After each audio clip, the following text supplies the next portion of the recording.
আরেকটা দোয়া কি করে জানেন? এ দানকারীর দানে আল্লাহ হয়ে যাও খুশি, দানকারীকে সিট দিও নবীর পাশাপাশি। মদখোর, সুদখোর, গুন্ডা, লুচ্চা, বেঈমান, দাগাবাজ, আর ও নিবে সিট নিবে কোথায় দেখছে? মদ খেয়ে টলতে টলতে এইরকম করে চলে এসছে টাকা দিতে, আর বলছে একে নবীর পাশাপাশি সিট দিও। এই ধাপ্পাবাজ মৌলবীরা সবকে শেষ করে দিল। শেষ করেনি, লোকেরা যে বলছে মৌলবীরাই শেষ করে সমাজ শেষ করলো, তো এটা একদিক দিয়ে ভুল কথা নয়। যে একটা মদখোর তুমি দেখছো, কি করে তুমি দুয়াটা করতে পারলে? যে একজন মদখোর জানছে যে মদের দোকান আছে, এই লোকটা অসৎ, আর তাকে বলছে নবীর পাশাপাশি সিট। নবীর পাশাপাশি কে সিট পেতে পারে? একটা নবী পেতে পারে, না হলে আবু বকর, উমর, উসমান, আলী পেতে পারে। আমার মতো পাঁচ ছাড়া মৌলবীরাও পেতে পারে না। আর পরে ওই মদখোর, সুদখোর পেয়ে যাবে কি করে? আপনি আল্লাহ নবী বলেছেন বেশি বেশি করে দোয়া করতে বলেছেন। দোয়া করা যায় সবাই জানে, কিন্তু দোয়াতে বাড়াবাড়ি করা। যেমন মনে করুন, এই যে 10 টাকা দিল দান নামেতে মকবুল, কবুল করিতে আল্লাহ করিও না ভুল। এটা সীমালঙ্ঘন হয়ে গেল। এটাকে বলা হয় উদওয়ান। এটা উদওয়ান, যে আল্লাহর নবীর আদেশ ও নিষেধ মানতে গিয়ে আপনাকে বাড়াবাড়ি করলে চলবে না। আমাদের পূর্বের একটা কম, দুটা কম ইহুদি নাসারা ছিল। এদের সম্পর্কে আল্লাহ তাআলা বলছেন সূরা বাকারা সূরা নম্বর 2 আয়াত নম্বর 61-তে, জুরিবাত আলাইহিমুজ জিল্লাতু ওয়াল মাসকানাতু ওয়া বাউ বিগাযাবিম মিনাল্লাহ। যে এরা দুনিয়াতে এদের উপরে আল্লাহর পক্ষ থেকে আযাব এসেছিল, এরা দারিদ্রগ্রস্ত হয়ে গিয়েছিল, এরা লাঞ্ছিত হয়েছিল, এরা আল্লাহর ক্রোধের পাত্র হয়ে গিয়েছিল। কারণ কি?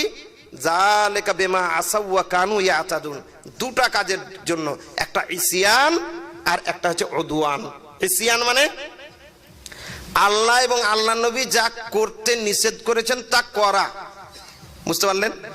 নিষেধ যেটা ওটা করা, এটা হচ্ছে ইসিয়ান। আর যেটা আল্লাহ নবী করতে বলেছেন তাতে বাড়াবাড়ি করাটা হচ্ছে উদওয়ান। যেমন উদওয়ানের দুটা উদাহরণ দিয়ে আমি শেষ করে দিচ্ছি। উদওয়ানের উদাহরণ হচ্ছে, যেমন মনে করুন দোয়া করতে আল্লাহ নবী বলেছেন বেশি বেশি করে দোয়া করতে বলেছেন। দোয়া করা যায় সবাই জানে, কিন্তু দোয়াতে বাড়াবাড়ি করা। যেমন মনে করুন, এই যে 10 টাকা দিল দান নামেতে মকবুল, কবুল করিতে আল্লাহ করিও না ভুল। এটা সীমালঙ্ঘন হয়ে গেল। এটাকে বলা হয় উদওয়ান। এটা উদওয়ান হয়ে গেল। কেমন করে উদওয়ান হলো? এই যে আপনি সুর করলেন দোয়াতে, দোয়াতে সুর করা। এই যে দোয়াতে আপনি ছন্দ মিলালেন, এই যে চিৎকার করে আপনি দোয়া করলেন, হলো না? আরেকটা দোয়া কি করে জানেন? এ দানকারীর দানে আল্লাহ হয়ে যাও খুশি, দানকারীকে সিট দিও নবীর পাশাপাশি। মদখোর, সুদখোর, গুন্ডা, লুচ্চা, বেঈমান, দাগাবাজ, আর ও নিবে সিট নিবে কোথায় দেখছে? মদ খেয়ে টলতে টলতে এইরকম করে চলে এসছে টাকা দিতে, আর বলছে একে নবীর পাশাপাশি সিট দিও। এই ধাপ্পাবাজ মৌলবীরা সবকে শেষ করে দিল। শেষ করেনি, লোকেরা যে বলছে মৌলবীরাই শেষ করে সমাজ শেষ করলো, তো এটা একদিক দিয়ে ভুল কথা নয়। যে একটা মদখোর তুমি দেখছো, কি করে তুমি দুয়াটা করতে পারলে? যে একজন মদখোর জানছে যে মদের দোকান আছে, এই লোকটা অসৎ, আর তাকে বলছে নবীর পাশাপাশি সিট। নবীর পাশাপাশি কে সিট পেতে পারে? একটা নবী পেতে পারে, না হলে আবু বকর, উমর, উসমান, আলী পেতে পারে। আমার মতো পাঁচ ছাড়া মৌলবীরাও পেতে পারে না। আর পরে ওই মদখোর, সুদখোর পেয়ে যাবে কি করে? আপনি দুয়াটা করলেন, এটাকেই বলা হয় সীমালঙ্ঘন করা দোয়াতে। এটা হয়ে গেল সীমালঙ্ঘন। এটাই হচ্ছে উদওয়ান। অনুরূপ ভাবে একটা উদওয়ান আর একটা দেখি, আমি ছেড়ে দিচ্ছি, টাইম পার হয়ে যাচ্ছে। যেমন মনে করুন টুপি পড়া, নামাজের জন্য টুপি পড়া। কে বলছে এটা হচ্ছে বেদাত, আর কে বলছে ওয়াজিব। পাকুড়ের এক মসজিদে আমার এক সাথী নামাজ পড়তে গিয়ে, জানে না যে এইরকম ওয়ালা মসজিদ, গিয়ে নামাজ পড়তে শুরু করেছে। এবার নামাজ পড়ে, ওর টুপি ছিল না ওর কাছে, আর দেখছে টুপি, ভালো টুপিও নেই, এরকমই শুরু করেছে।